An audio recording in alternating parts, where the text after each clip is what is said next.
televisión con gorrín, y que era, bueno, un bicho, ¿no? Y yo digo, bueno, pero tráelos para la casa para que vean como vivo yo, ahí está el carro, que vean el carro. Y vean, con mucho gusto les enseño mis cuentas bancarias. Tal vez me den plata cuando vean mi estado de pobreza. Mira, pero yo le digo a mi hermano, mira, yo toda la vida he peleado por las cosas que he creído. Y todos los que están en política con las cuales hemos trabajado durante todos estos años, saben que yo he tenido postura de paz, de creer en la democracia, de creer en el voto. Yo no creo en ningún radical, porque esos planteamientos durante estos 23 años han conducido a la derrota. Yo le dije un día a Enrique Ochoa, porque Enrique Ochoa sí fue valiente, empezó a decir que él tenía, y Carlos Raúl también, Carlos Raúl Hernández, a tener divergencias con la salida, con las puestas en escena de las salidas de fuerza. Yo en eso no creo. Y entonces un día le digo a Enrique Ochoa, mira, yo ya basta, chico, yo no, después de lo de Guaidó, cuando yo me enteré que Helio Eibrand y Pompeo eran los que manejaban eso, yo, no, pero esto es lo último. Fíjate, Guaidó tiene el rechazo más grande que tiene político alguno en el país, y era un héroe nacional, era un héroe, todo el mundo, Guaidó, Guaidó. Y ahora, claro, apareció María Corina con un discurso de fuerza que ella perdimos porque había unos colaboradores que se entregaban al gobierno y voy hasta el final y el coraje, la ruta del coraje. Pero todo ese discurso es el mismo discurso de Carmona, de Leopoldo, de Esma y de ella, porque ellos los tres estuvieron en la salida. El discurso que ha derrotado a la oposición todos estos años, el que agarró la Asamblea Nacional y en vez de llevarla a un proceso paulatino de desarrollo, para producir cambios en el país, bueno, la llevó a enfrentarse con el gobierno y a su disolución y a toda esta política errada. Pero eso no se discute. No se discute 23 años de errores porque el problema es que Guaidó era un débil, o que el otro es un traidor, o el otro es un vendido, lo que es lo que yo le digo a mi hermano. Yo no tengo ningún problema con que me digan lo que digan en las redes, porque yo soy quien soy.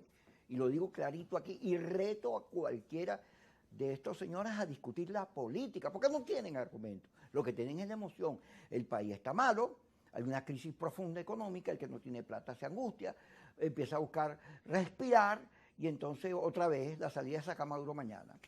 Pero eso es un error. Sí, Kiko, bueno, yo creo que parte de ese discurso radical, bueno, lo tenemos allí, tiene su público, está allí presente, pero allí es lo potente de la candidatura y del proyecto de Benjamín Rauseo, que está llamando a algo totalmente distinto, que está llamando a la reconciliación, que está llamando a la unión, al reencuentro de los venezolanos, y eso es lo que nosotros estamos buscando, porque tenemos que entender, aquí hay una realidad clara.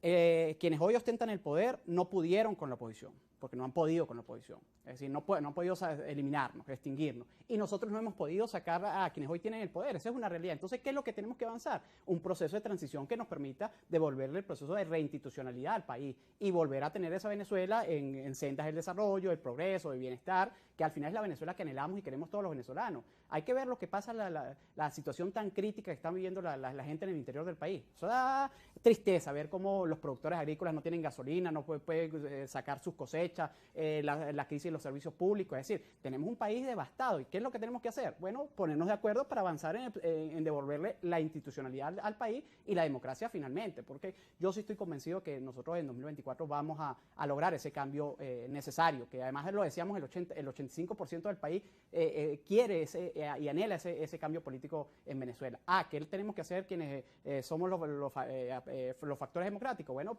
tratar porque nos pongamos de acuerdo en algún mecanismo para que avancemos una candidatura unitaria en este país que nos permita derrotar a quienes hoy tienen el poder. Esa es la realidad para avanzar en ese proceso de transición. Mira, yo te puedo decir claramente, mira, el tema de la campaña de desprestigio, descalificaciones que le han hecho a Benjamín y a todo su equipo, chavista, divisionista, cualquier cantidad, yo te pudiera resumir eso en una frase que lo decía el otro día, un poco contextualizando lo que ha sido la campaña de Benjamín, una frase muy famosa de Gandhi, que dice: primero te ignoran y te invisibilizan, luego se ríen y se burlan, después te atacan y descalifican y finalmente ganas. Nosotros en la campaña de Benjamín hemos pasado por esas 3 etapas, vamos a la 4ª etapa.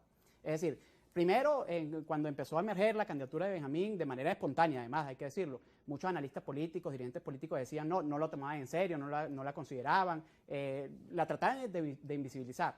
Luego pasamos a una etapa donde se reían y se burlaban. Bueno, decían, manifestaban, bueno, un cómico para la presidencia, eso es una candidatura pintoresca, es decir, todos esos términos se los decían a Sebrera, además tratando de desmeritarlo por su oficio de comediante, que no es razón para eso.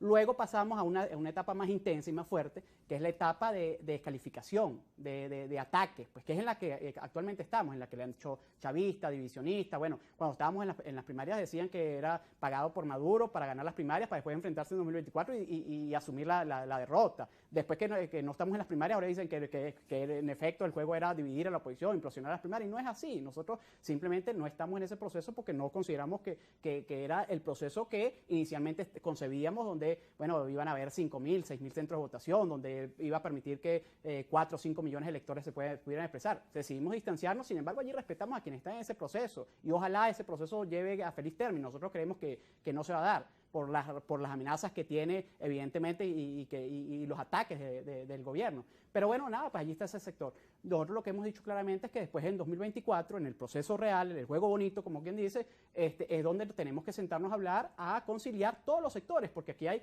el sector de la plataforma unitaria no es la oposición completa. Ese es un sector importante, que claro está, un sector además, que debo decirlo, que ha puesto presos políticos, que ha puesto perseguidos, que ha puesto exiliados. O sea, tú no puedes decir que Primera Justicia no ha luchado por la libertad y la democracia de este país cuando tiene mi hermano Juan Requesén, que todavía es preso político, tiene casa por cárcel. Es decir, un dirigente... Roland Carreño. A eso iba. Y tú no puedes decir que PJ tiene un dirigente asesinado, un concejal, Fernando Albán, que lo asesinó la policía política del gobierno. Es decir, o voluntad que... Bueno, ahí sí tengo que hacerte una oposición, porque tú sabes que hay unas instrucciones legales que cuando hace ese tipo de acusaciones. Aquí ha estado la fiscalía explicando. Bueno, el hecho es que en el caso de Voluntad, por ejemplo, tú no puedes negar que ha sido uno de los partidos más perseguidos en los últimos 60 años. Tiene dirigentes presos, dirigentes exiliados, Roland Carreño, además que me uno aquí, que es un amigo en común.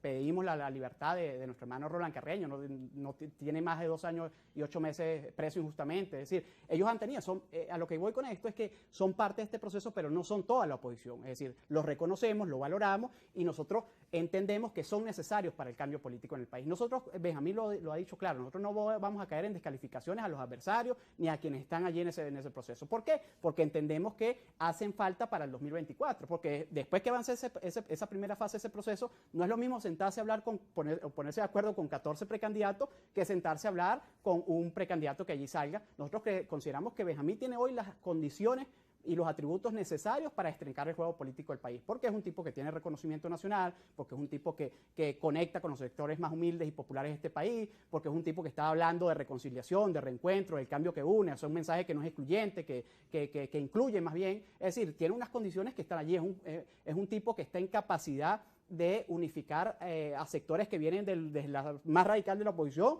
o al chavismo disidente, que esa es otra cosa que le han querido decir. Por ejemplo, el caso de la presencia de Juan Barreto y su equipo